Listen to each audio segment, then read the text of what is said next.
Hello students.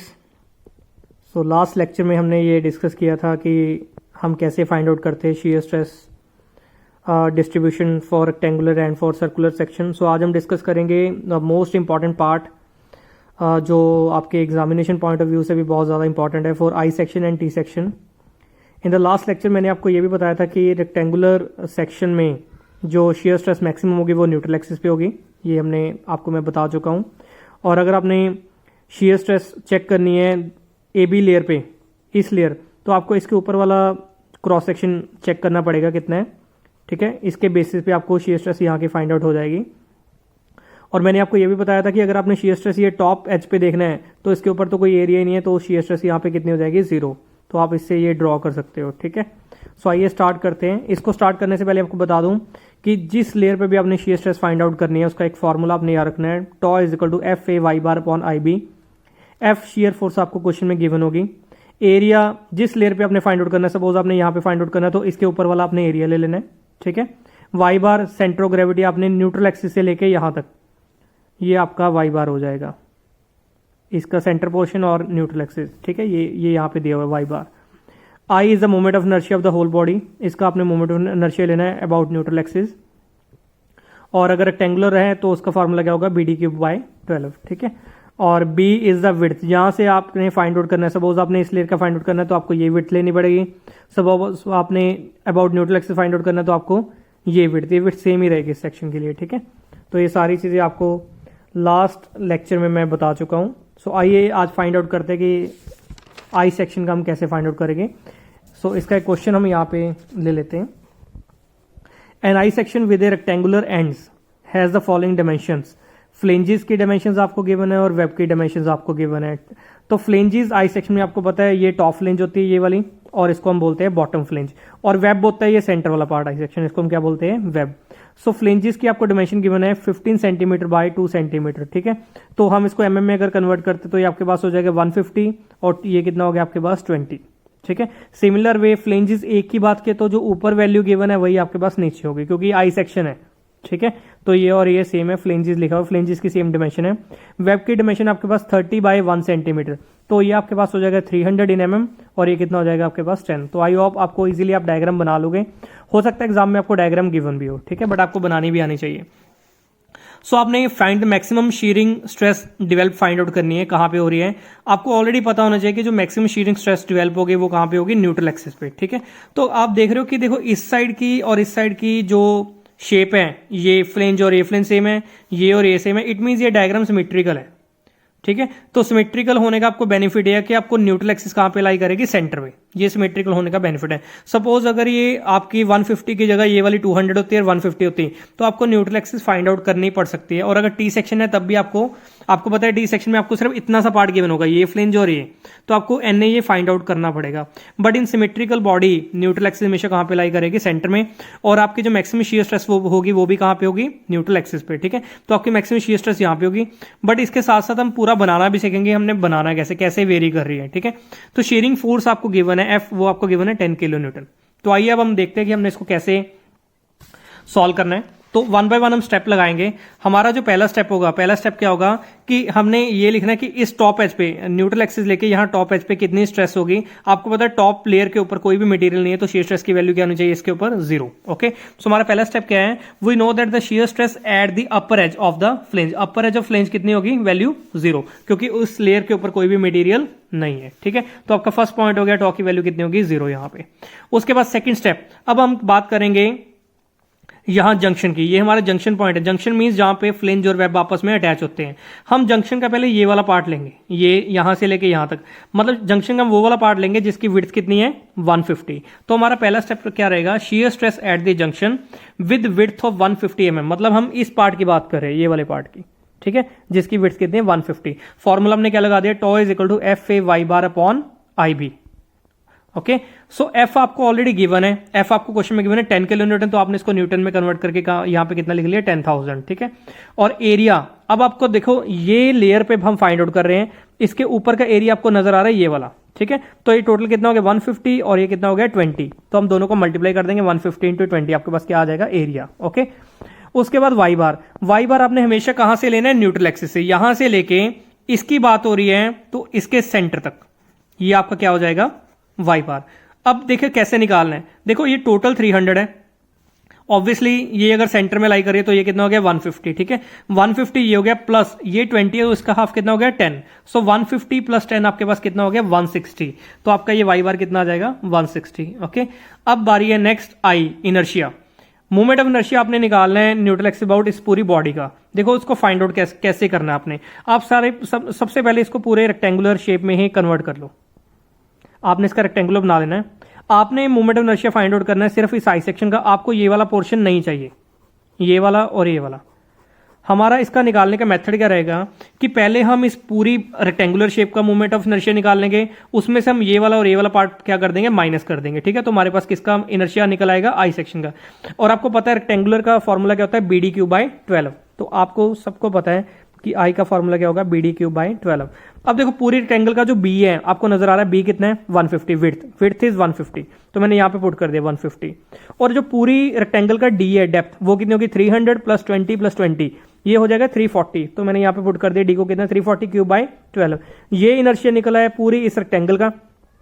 अब इसमें से हम ये और ये वाला पार्ट माइनस करेंगे। देखो ये कैसे निकलेगा, आपको ये तो पता ही ऑलरेडी कि ये डेप्थ आपको 300 गिवन है, ये वाली, ठीक है, ये ऑलरेडी आपको दी हुई है। आपको सिर्फ ये वाला पोर्शन चाहिए। देखो टोटल 150 है, अगर 150 में से मैं 10 माइनस करता हूं बीच वाला, तो ये बचा 140, ये और ये 140 का ये पार्ट 70 है, और ये भी कितना हो जाएगा 70, ये भी 70 है, और ये भी कितना हो गया 70। तो आपको पता लगे कि इतने सेक्शन का ये बी 70 और डी कितना है 300, ठीक है। तो हमने माइनस क्या कर दिया 70 × 300³/12, BD³/12। अब आपको पता है जो ये पार्ट है वही ये पार्ट है, तो इसको चाहे आप दो बार भी लिख सकते हो या डायरेक्टली इसको मल्टीप्लाई किससे कर दो 2 से। क्लियर। तो जब आप दोनों को माइनस करोगे तो आपके पास जो इनर्शिया आ जाएगा वो किसका आ जाएगा, आई सेक्शन का। तो ये मैंने सॉल्व कर दिया। यहाँ पे आप मैच कर लेना कि आपका इनर्शिया इतना आ रहा है, और आपको पता भी है यूनिट्स का जो क्या होना चाहिए इनर्शिया का, mm⁴, ठीक है, क्योंकि mm इसका है और क्यूबिक mm इसका है, तो mm⁴ हो जाएगा। आई होप आप इजीली निकाल लोगे। तो इस आई की वैल्यू को आपने उठा के यहां पुट कर देना, ठीक है। अब आपने पुट करनी है बी। देखो हम इनर्शिया कर रहे हैं इस विड्थ का, तो इसकी विड्थ आपके पास कितनी है टोटल 150, तो आपने बी को कितना पुट कर देना यहाँ पे 150। जब आप इसको सॉल्व करोगे तो आपके पास टॉर्क की वैल्यू आ जाएगी इतनी Nm/² सो आई होप यहां तक आपको इजीली समझ आ गया कि हमने कैसे शियर स्ट्रेस फाइंड आउट किए हैं, ठीक है, विद विड्थ ऑफ 150 mm। तो अब हमारा जो नेक्स्ट टारगेट रहेगा, हमने अब शियर स्ट्रेस फाइंड आउट करनी है यहाँ पे, यहां से लेके यहां तक। अब आपको पता है हमने इस विड्थ पे फाइंड आउट करनी है, ठीक है। इसके ऊपर का एरिया तो देखो सेम ही रहेगा, कोई भी चेंजेस नहीं आने वाले इसमें, वो सारी चीजें सेम रहेगी। आपको ये भी मैंने बता दिया कि जिस लेयर पे हमने फाइंड आउट करनी है हमें क्रॉस सेक्शन एरिया उसके ऊपर वाला लेना है, तो यहाँ पे कोई भी चेंजेस नहीं आएगी, बस विड्थ हमने ये वाली लेके चलना है, ठीक है।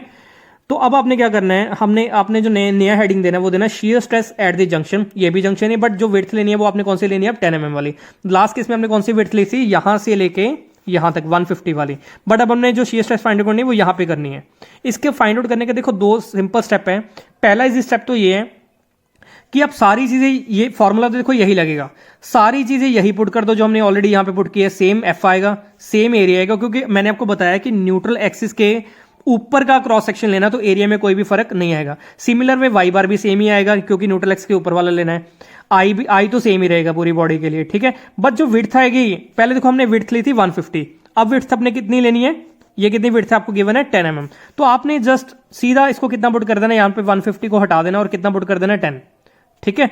तो आप चेक करोगे कि जब आप 10 पुट करोगे तो आपकी जो शियर स्ट्रेस वैल्यू है वो यहां पे क्या हो जाएगी, ऑब्वियसली इंक्रीज हो जाएगी, ठीक है। और वो वैल्यू इंक्रीज होकर आपके पास कितनी आ जाएगी सॉल्व करके 2.72। पहला स्टेप तो देखो ये वाला हो गया कि सेम फॉर्मूला लगाओ, सिर्फ चेंज किसको कर दो, विड्थ को कर दो, ये सिंपल वाला फॉर्मूला लगा सकते हो, ये ठीक है। दूसरा अगर आप ये वाला नहीं लगाना चाहते तो थोड़ा सा कॉम्प्लिकेटेड है, आपको समझना पड़ेगा। हेडिंग आपने दे दिया shear stress at the junction with the width of 10 mm। अब आपको ये पता है कि जो आपका टो है, इस फॉर्मूले से आपको ये पता लगेगा कि टो की value that is inversely proportional to width. देखो टो और बी दोनों एक दूसरे के क्या है, इनवर्सली प्रोपोर्शनल है। अगर हम इसको करें 2 पार्ट्स में डिवाइड, टो2/टो1, ये इनवर्सली है, तो b1/1 ऊपर आ जाएगा और 2 कहां आ जाएगा, नीचे आ जाएगा। तो हमारे पास जो फॉर्मूला बन गया टो2/टो1 इज इक्वल टू b1/b2। ये ऐसा क्यों, क्योंकि ये दोनों एक दूसरे के क्या है, इनवर्सली प्रोपोर्शनल है। मैं आपको कह रहा हूं चाहे आप ये वाला मेथड लगा लेना और चाहे ये वाला लगा लेना, आंसर क्या आएगा, सेम ही आएगा। तो अब हम क्या करके चलते हैं, टो2 हम इसको मान के चलते हैं जो शियर स्ट्रेस हम यहां पे फाइंड आउट कर रहे हैं। टो1 हम उसको मान के चलते जो हमने ऑलरेडी फाइंड आउट कर ली है पूरे इसकी सेक्शन की। क्लियर है। तो 1 हमारा पूरे सेक्शन के लिए है और 2 हमारा ये इतने पार्ट के लिए। तो क्रॉस मल्टीप्लाई कर देते हैं, टॉ 1 चला गया इसके पास, यहाँ पे टॉ 2 देखो हमने ये फाइंड आउट करनी इस पोर्शन की, टॉ 1 हमने ऑलरेडी निकाल ली है कितनी 0.181, ये हमने यहाँ पे लगा दी। इसके बाद B1 मैंने आपको बताया पूरे सेक्शन के लिए, तो पूरे सेक्शन का जो विड्थ है वो कितनी है 150, और B2 जो नया सेक्शन हमारे पास ये वाला, इसकी विड्थ कितनी है 10 है। तो आपने क्या करना है, देखो टॉ 1 ऑलरेडी हम निकाल चुके हैं ये वाली, B1 हमारे पास 150 और B2 कितना 10 है। आपने जब ये पूरा सॉल्व करके टोटल वैल्यू कितनी आ जाएगी 2.72। तो मैंने आपको बता दिया, चाहे आप इस मेथड से कर लो, इसमें सिंपल ये है कि जस्ट आपने विड्थ को 150 चेंज करके कितना पुट कर देना है 10 पुट कर देना है। चाहे आप ये वाला मेथड कर लो, दोनों से आंसर क्या आएगा सेम ही है। अभी आपकी मर्जी है कि आपने ये वाला मेथड लगाना है या ये वाला लगाना है। तो अभी तक हमने देखो शियर स्ट्रेस फाइंड आउट की है टॉप एज पे, आपको पता लगे टॉप एज पे शियर स्ट्रेस कितनी है 0 है। हमने फिर इस विड्थ पे की है जंक्शन पे, जहां पे हमने 0.18 समथिंग शियर स्ट्रेस निकाली। फिर हमने यहां पे फाइंड आउट की, तो यहां पे आपकी जो शियर स्ट्रेस आ गई वो कितनी आ गई 2.72। और हमारा जो लास्ट पार्ट रह गया वो रह गया shear stress at the neutral axis. और आपको पता लगता रहेगा कि आप सही कर रहे हो गलत कर रहे हो, क्योंकि शियर स्ट्रेस यहां पे 0 हो रही है, यहां पे इंक्रीज हो जाएगी थोड़ी सी, यहां पे जाके उससे ज्यादा इंक्रीज हो जाएगी, और न्यूट्रल एक्सिस पे जाके सबसे ज्यादा वैल्यू आएगी। अगर ये पैटर्न रहेगा तो इट मींस आप सही कर रहे हो। अगर आपका पैटर्न ही गलत आ रहा है, मतलब यहां पे 0 आ रही है, यहां पे इंक्रीज होगी, यहां पे फिर डिक्रीज होगी और यहां पे और डिक्रीज होगी, तो आपको पता लग जाएगा कि आप क्या कर रहे हो, गलत कर रहे हो। तो शियर स्ट्रेस सबसे ज्यादा मैक्सिमम कहां पे आनी चाहिए, न्यूट्रल एक्सिस पे। तो चलिए हमारा लास्ट स्टेप है shear stress at the neutral axis. यहां पे मैंने पहले ही आगे लिख दिया मैक्सिमम, क्योंकि यहां पे वैल्यू सबसे ज्यादा ही आएगी। ठीक है, तो टॉ मैक्स फॉर्मूला देखो फिर से वही रहेगा। इसमें सबसे मतलब अच्छी चीज ये है कि फॉर्मूला चेंज नहीं हो रहा, पूरे क्वेश्चन में एक ही फॉर्मूले से आपने करना है। ठीक है, सो फॉर्मूला फिर से दोबारा आपने लगा दिया FA y bar upon IB। ठीक है, सो F आपको ऑलरेडी क्वेश्चन में गिवन थी 10 किलो न्यूटन, आपने यहां पे पुट कर दी। अब आपको देखो न्यूट्रल एक्सिस में क्या दिख रहा है जाके, ये पढ़िए न्यूट्रल एक्सिस।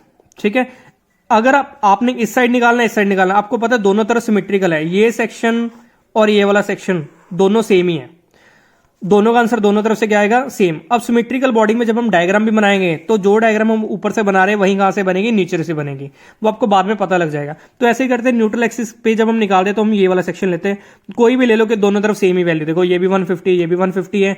ठीक है, ये भी 10 है ये भी 10 है, और ये भी 150 ये भी 150, तो सारा सेम ही है। तो हम ऐसे करते हैं ये वाला पार्ट, और आपको जब न्यूट्रल एक्सिस के ऊपर आप देख रहे हो तो ये आपको एक टी नजर आ रहा है, देखो ये सेक्शन 1 मान लो, ये वाला फ्लेंज वाला, और ये जो इतना सा सेक्शन है इसको आप क्या मान के चलो सेक्शन 2।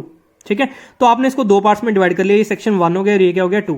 तो हमने करना क्या, आप देखो यहाँ पे हमने इसको दो पार्ट्स में डिवाइड कर देना, ये A और Y बार को, इसको हमने लिख दिया दो पार्ट है तो A1 Y1 plus A2 Y2, क्योंकि आपको न्यूट्रल एक्सिस के अबाउट एक टी नजर आ रहा है, और टी में कितने पार्ट्स होते हैं, दो पार्ट्स होते हैं, तो एक को आपने 1 मान लिया, दूसरे को क्या मान लिया 2 मान लिया, और नीचे IB एज इट इज रहेगा। ठीक है, तो आगे आपने लिख लिया 10,000।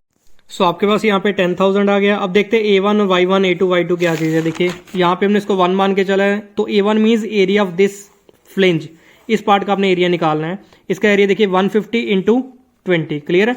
तो यहाँ पे आपने पुट कर देना है नीचे 150 इंटू 20। उसके बाद Y1 हमारा फर्स्ट पार्ट है, Y1 मीन्स आपने सेंटर ऑफ ग्रेविटी लेना है, इस चीज का सेंटर पॉइंट, और कहां से लेना है, न्यूट्रल एक्सिस से।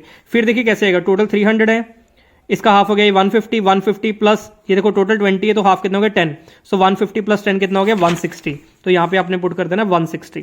उसके बाद A2 आपको पता है आपका सेकंड पार्ट ये वाला, सिर्फ ये वेब का हाफ पार्ट। ठीक है, तो यहाँ पे आप एरिया निकालोगे, सबसे पहले एरिया कितना आ जाएगा, देखो ये हो गया आपका 300, ये हो गया आपके पास 150, ये पोर्शन आपके पास हो गया 150, और ये कितना हो गया आपके पास 10। ठीक है, तो आपने यहाँ पे कितना लिख देना है 150 इंटू 10। ओके, उसके बाद Y2 आपने लेना है, जो जिस पोर्शन की आप बात करें उसका सेंटर ऑफ ग्रेविटी लेना कहां से, न्यूट्रल एक्सिस से। तो देखो टोटल ये 150 था, 150 का हाफ कितना हो गया 75, तो आपके पास जो Y2 आ जाएगा वो कितना हो गया 75। क्लियर। उसके बाद नीचे आई आप ऑलरेडी निकाल चुके, वही पुट कर देना। विड्थ, अब विड्थ देखो आपकी न्यूट्रल एक्सिस कौन सी विड्थ से पास हो रही है, विड्थ कितनी है 10, न्यूट्रल एक्सिस कहां से पास हो रही है, जिसकी विड्थ है कितनी है 10, तो यहाँ पे आपने विड्थ कितना पुट कर देना 10, तो आपके पास यहाँ पे जो मैक्सिमम शियर स्ट्रेस आ जाएगी सॉल्व करके वो कितनी आ जाएगी 3.36 न्यूटन पर mm स्क्वायर। आप चेक करो आपकी जो आपकी शियर स्ट्रेस की वैल्यू आ रही है वो सबसे ज्यादा कहां पे आ रही है, न्यूट्रल एक्सिस पे। तो आपका क्वेश्चन खत्म हो चुका है, बट मेन थिंग आपने इसकी डायग्राम बनानी है, कि विदाउट डायग्राम आपको मार्क्स नहीं मिलेंगे। तो डायग्राम देखिए कैसे बना लेनी है। आपको ये आई सेक्शन गिवन था, आपको यहाँ पे विड्थ गिवन थी, यहाँ गिवन थी, आपने सबसे पहले क्या करना है, एक लाइन रेफरेंस लाइन लगा लेनी है यहाँ पे।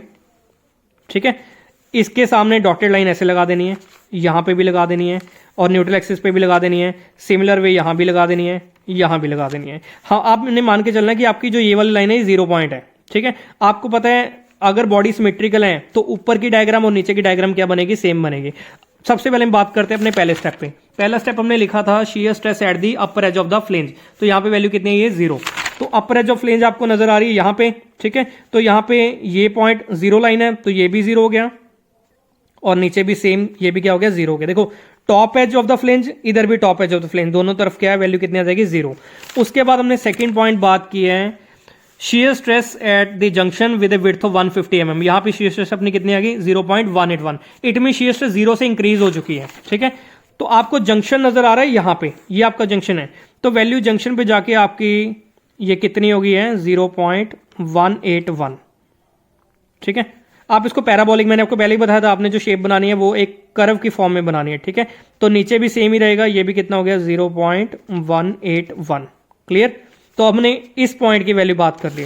Third point, shear stress at the junction with a width of 10 mm, value फिर से इंक्रीज हो रही है, वैल्यू इंक्रीज होकर कितनी होगी, 2.72। तो आपको नजर आ रहा है कि देखो ये भी, ये सामने की लाइन लगाई है, जंक्शन पॉइंट नजर आ रहा है, ये भी जंक्शन है और फर्दर अगली वैल्यू भी जंक्शन पे है, बट वैल्यू इंक्रीज होगी, वैल्यू इंक्रीज होकर कितनी हो चुकी है, 2.72, ठीक है। तो ये वैल्यू आपने यहां से जंक्शन पे है तो यहां इधर की तरफ बढ़ा लेनी है। आपको पता है 0 है तो वैल्यू बढ़ती जाएगी आगे तरफ, ये हो गया 2.72। सिमिलर वे सिमेट्रिकल बॉडी तो नीचे भी क्या रहेगा, सेम ही रहेगा, 2.72, ये वैल्यू हो गई है।